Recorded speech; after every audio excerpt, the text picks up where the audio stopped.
Welcome back to the Titanium Hanger. This is Mike coming at you with a test shot sample of Metagate's LAZORBEAK. Well, this is the same one as their Terrorsaur, but recolored into the new Beast Wars LAZORBEAK colors, and it does look quite interesting. We will be talking more about that and comparing and contrasting it to the first one, which it's pretty much the exact same thing, except in a new color. But thank you to all of you out there that use TH and to support the reviewer, because it made this review possible, literally. And I will have a link below where you can pre-order this because it's not in stock yet. But let's take a look at this guy. Let's look at the color scheme, a little bit of the history of this LAZORBEAK here at the Titanium Hanger. Coming up.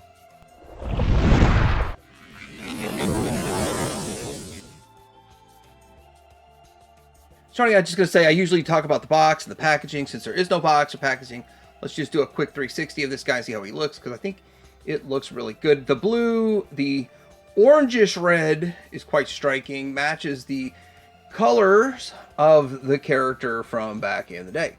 We'll compare it to a picture, of course, of that said LAZORBEAK from back in the day, and you can see the head on the back there. You know, the color of it, at first I was like, hey, where's the head at? Where's the, because that's where the head's supposed to go.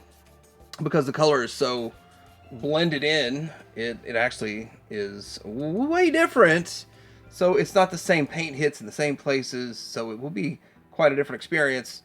With the exact same figure, let's get into comparing this guy to LAZORBEAK. Alright, so here it is next to a picture of LAZORBEAK, vintage LAZORBEAK. I want to say that a couple weeks back, I think Bot versus Con, and it was James the Con, that was talking about how he had the LAZORBEAK figure instead of the Terrorsaur as a kid. That was his figure and he liked it, but he always wanted like a masterpiece version or a more modern version of it. And that's got me to look at it and go into it, and finding the fact that it was never in the show, from my understanding, just in the IDW comic book, according to Wiki and all those places. But the figure itself came late in the line, and it was a recolor slash retool. They said it was all new mold, but anyway, that's the history that I found, the quick short history of a Beast Wars LAZORBEAK.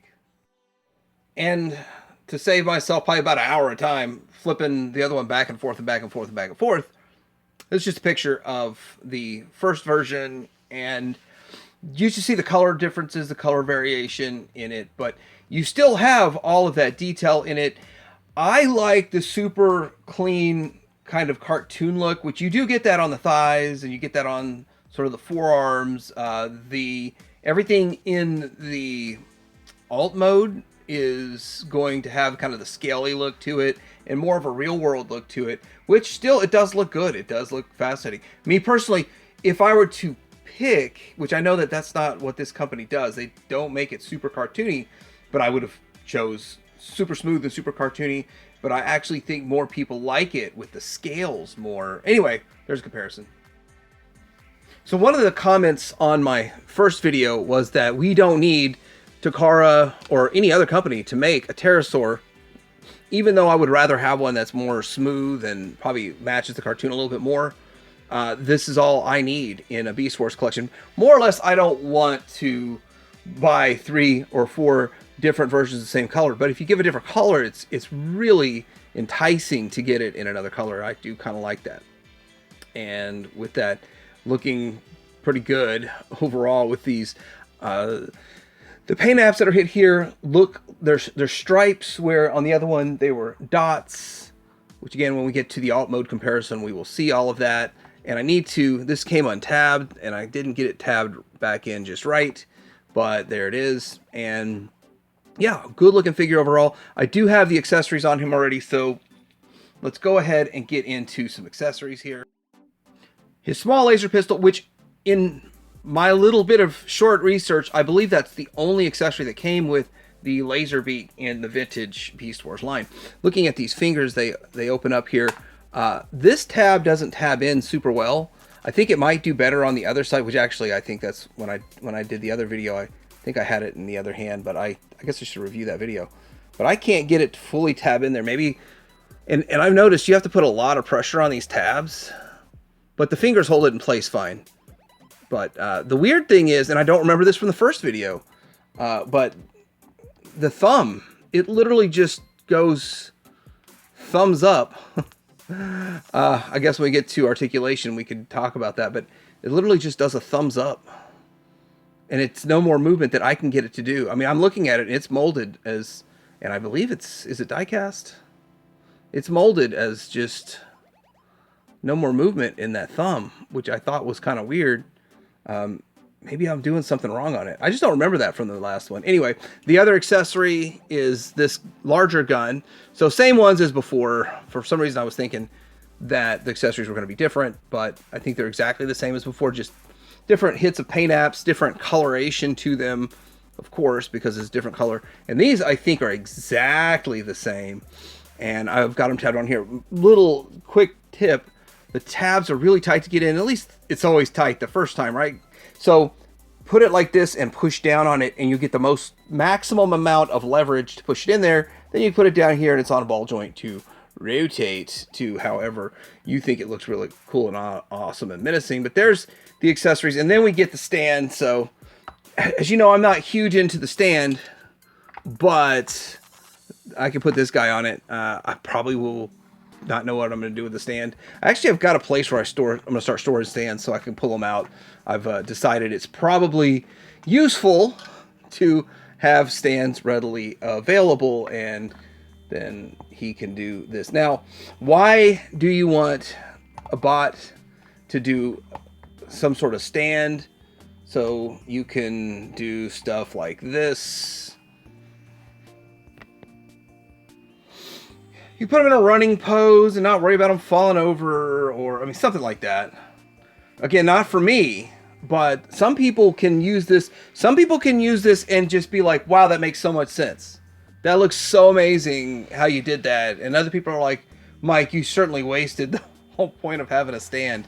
But that's not how I display mine. If you've seen my Beast Wars display, you can comment on what you think about it down below, because I did that in my last collection tour video. Now for some articulation. He's got the head on, is it a ball joint? Yeah. Up, down, left. You can get a little bit down, a lot of side to side, a lot of that stuff going on there. Shoulder out to the 90, and probably cheated a little bit. There is a butterfly. He does have a butterfly in there, which works. Bicep swivel, you can do the 360, but problem is this piece will get in the way. Double jointed at the elbow. Show me the double joint. And it's super tight. And again, with it being a test shot, I'm not 100% sure this is full production. So, I mean, it should be no problem because they've already made the figure before. It's just in a different color. But then again, I don't know what is entailed in changing the color of the guy. And then we talked about the hand. You can go in and out for transformation. And you've got, all these are just on one pinned stack of fingers, and then the thumb goes up for a thumbs up. We already talked about that, and that's all it does. Waist swivel, some bit of an ab crunch, and then this whole section here, you got to get it together just right so it holds back together. Mine came loose when I was screwing around with it, and I don't think I got it back together all the way tight enough, but you do get the ab crunch to a slight degree, not magic square level, ratcheted to the side. So you could definitely hold yourself a kick if you had the patience and the time. Do the kick. Wonder if it's that good that I could just pick it up, lift it, and set it with one hand and turn it. Wow. See, the ratchet in the hips with such a heavy weighted figure, it's got quite a bit of weight to it because there's a lot of die cast in here. And then side to side with the thighs, double joint on the knee. Where's that double joint? There's another joint in there if you can engage it. It looks like it. It's been a while since I messed with the legs. I've had mine in bot mode, and or alt mode, sorry. And then foot, so maybe it's not double jointed, guess not. Up and down, side to side, everything you could possibly need out of a foot. Very stable though. So when it comes to the feet, I mean, I don't need it to do a ton. I need it to be solid so the figure stands without falling real easy. Die cast and paint. I know for sure these lower legs are die cast. I feel like there's more die cast in it and it's a super solid figure. The other thing is that the fact that it is painted so well, like this is all, everything's painted. It is all painted. The fact that it's painted is the fact that you don't see a differentiation between bare plastic, which that's painted, so it's not bare plastic, and this is painted. It looks exactly the same. One of the things that we have problems with, and they had to do it this way, of course, because the figure wouldn't look right in alt mode, but we see bare plastic versus painted plastic, and I mean, like, you can't really compare this to Hasbro, but Hasbro put their Sunstreaker back out on the shelves and pegs, and their Sunstreaker has a different color yellow paint than the plastic, and it's the first thing your eye goes to when you see it on the pegs anyway. But this guy here, fully painted in all those areas, and the paint all matches, which is done right, which supports a $100 price point. For those of you hardcore Beast Wars collectors, you're going to say, well, he should be with the Predacons, not the Maximals. I know you're right, but he used to be a Predacon, so does that count? I have the rest of them in their Beast modes.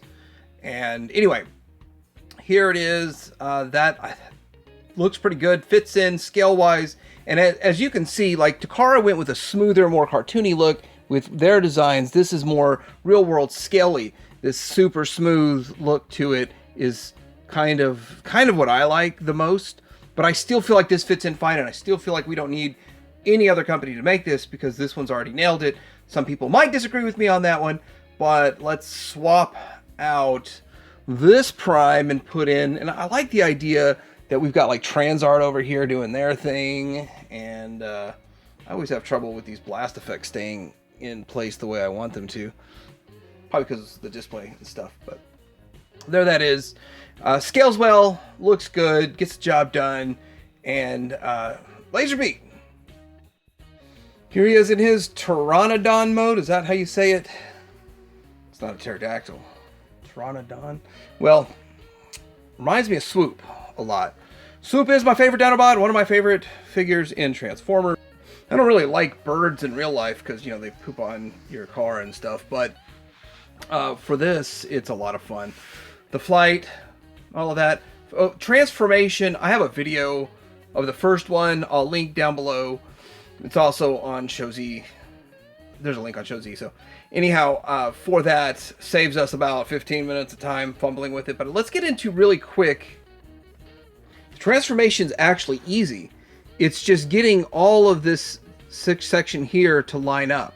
Once you get that to line up, then you line these up. And if they're not lined up, literally my trick that I've just invented transforming it this time was, if all this stuff doesn't line up, it keeps popping out, I just grab it and just wiggle it until it kind of works its way in there to find the correct. It's got to have a certain shape to it to be correct. And then it just kind of folds right into place. Kind of like all these Masterpiece Transformers, once it's done, they just sort of hit in there. Okay, so we see the stand. Great, it's nice. He can also stand. You can argue and discuss which way, what should go where, but you can also take this off here, and it's really tight because it has to be. Give him a heel spur. All right, I was going off camera, but the feet, there's a heel spur in there. So you can flip the feet around and just have kind of a clean look on the top if you want to see it from the top, or you can flip it around to the bottom, have the heel spur up, whatever, however you want to do it, but it's a standing mode. And there's his tongue. He's got a yellow tongue. I think the regular one has a red tongue. Now we're about to see this comparison here in just a minute. The best way to compare these is this way. All right, let's do the comparison. You know what's funny is that the one I already had the heel spur out, and you can just fold this foot up and have the heel spur exposed, or you can flip it around. So it was already out, so no need to ever put the heel spur back unless you're putting it back into bot mode, which is my intention for this guy. But let's open his mouth up so we can see all of that. But here they are together, and not very, very small feet, so one of them might fall while we do this, but here they go. As you can see, the color schemes are different, and I don't know, you got the orange chest versus silver chest. His whole head and beak are the same color as we saw red, and then a yellow beak, which of course makes more sense for the character. This is a different character with pretty much the same exact mold. Really nothing different. So it's pretty interesting seeing what they do different for the mold and all of that. But looks like he's got a wing that came undone. I can use my new trick on him. All right, that did work. I just kind of grabbed the section, manhandled it, and wiggled it until it just all held together fine. That got it to the correct connection points in it. Very nice. There it is. Folding the wings in just a little bit so I can get closer together. We can see more of what's going on with them. It makes sense. These articulation points. Once you try to articulate more, because in the show you kind of like wrap them around the wings around himself. Doesn't really work like that because of the way the transformation is. But you can still kind of get some of what was going on there with this type of posing. But what I really want to point out is how the difference of the paint schemes, and I do have his guns here. The guns will fit in there or underneath the wings or however you want to do it. But I don't know that there's places for the bigger guns. Anyway, these are stripes. These are dots. This is blue and that is red. Nothing more to say. So this is my review of the Metagate recolor of their Terrorsaur into a LAZORBEAK, and what I think about it, I think that it fits fine, it looks good, and I'm really happy that they are doing these figures. Robot Toys is putting their name in the hat also, along with Transart, Takara, and now Metagate's been doing this. Hopefully Metagate does more of the Beast Wars characters, but it's awesome that they're giving us different characters instead of 5 companies fighting over the same character. But I'm very thankful to get this test shot from Shozy Store. I've linked down below where you can get yours also. Thanks for putting TH in to support your reviewer, which is the only reason this review even exists. Like and subscribe. Terrorsaur out.